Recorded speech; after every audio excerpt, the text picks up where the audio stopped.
Hello, and welcome to a video of how I am thinking about student monitoring of devices using a teacher device. Whether that's with Apple Classroom 2.0, the ability to see where everyone is on their iPads, or using something like GoGuardian or one of the other tools that lets us monitor Chromebooks. The old school version of this is LAN school or just remote desktop and the ability to see across all devices. But I want to think through the implication which was mentioned in both Nick's original video as well as in Stella's response to that video, how we might support personalized learning through those requests of monitoring student devices. So I thought it might be helpful to use a whiteboard and actually draw out a classroom and how this actually works and looks. So I'm going to do some time drawing where my back will be to the camera, but I want to talk it through. So imagine this is the front of the classroom. There is a display, a board that is being projected onto. There is some version of a teacher laptop that is being used, and for the most part, that's kind of what we see. We see a table of some kind with a teacher computer, and the teacher very much tethered to that computer for display purposes. This is what's happening very much where we have running ActiveInspire or some other software for presentation purposes. So all of the students, and I'm only going to draw 5, or let's go with 4 desks here with a student at each, and in the vast majority of our classrooms, the teacher leaves their computer up front, and if they have an iPad, they might walk around with it, but mostly they're not doing that. Mostly they are just going around and using proximity to observe what each of the students are doing.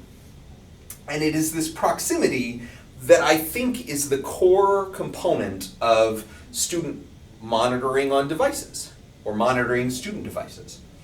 Because in literally every book I have seen on beginning teaching, on sort of learning how in the first few days to make sure that students are on task, that you should be using proximity as a core tool for that. And this is physical proximity. If we add a digital component to that, it's a screen, it's an iPad, it's a Chromebook, you still, as a teacher, have the ability to do some level of physical proximity to see what students are doing. Now, great teachers use physical proximity in order to ask better questions. They see what a student is working on, they ask, how is it going? They ask students what they want to work on next. They can support personalization, whether it's a device or not, with physical proximity by walking around.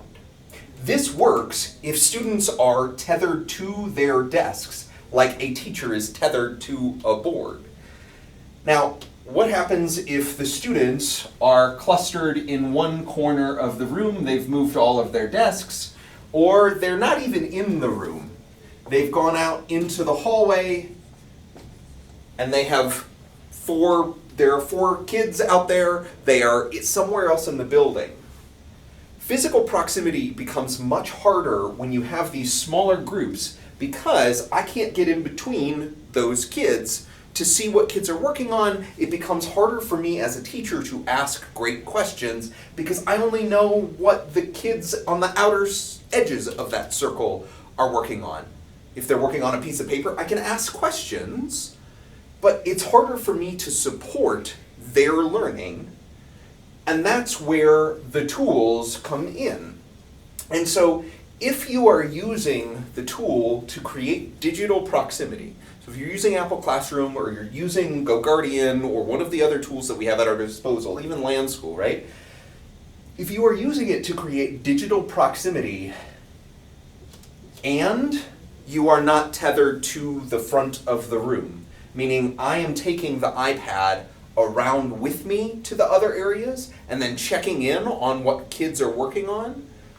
If I am untethered from the front of the room, the screen, then it becomes about asking better questions. It becomes about, well, what do you think you need to work on? Or in saying, I want to ask a question about why you're using this tool, this resource, right?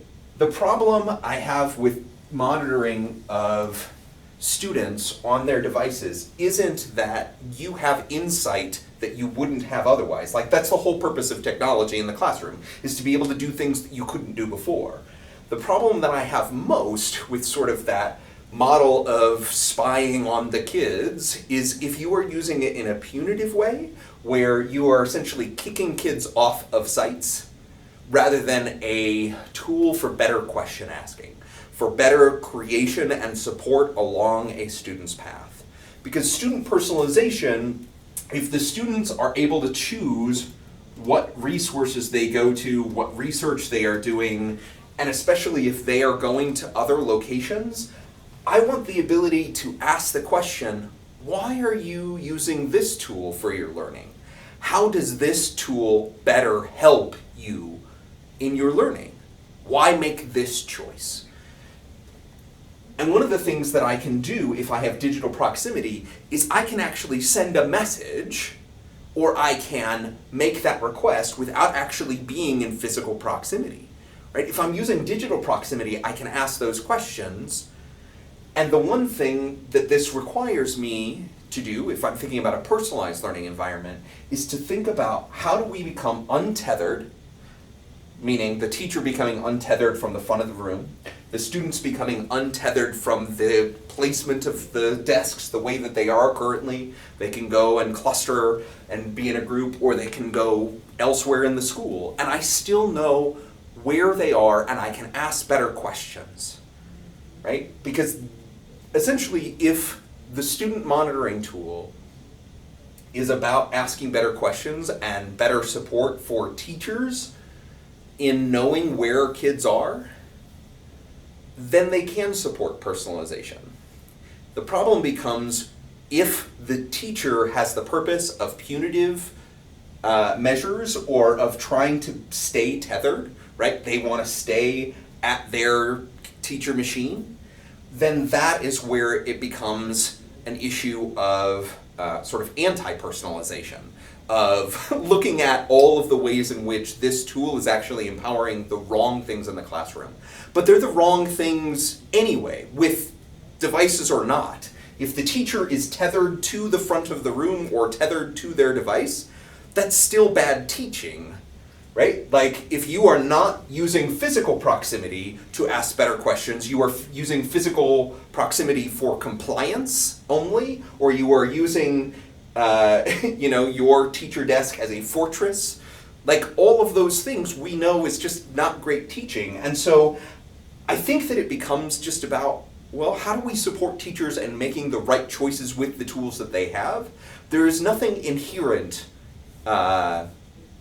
in a student monitoring tool that makes it so that the students can't achieve personalization, that they can't make decisions about their learning, that they can't go and find resources that they want, unless you are using it to lock them down, to stay tethered to the class or to the front of the room or to your device, or to limit what's possible.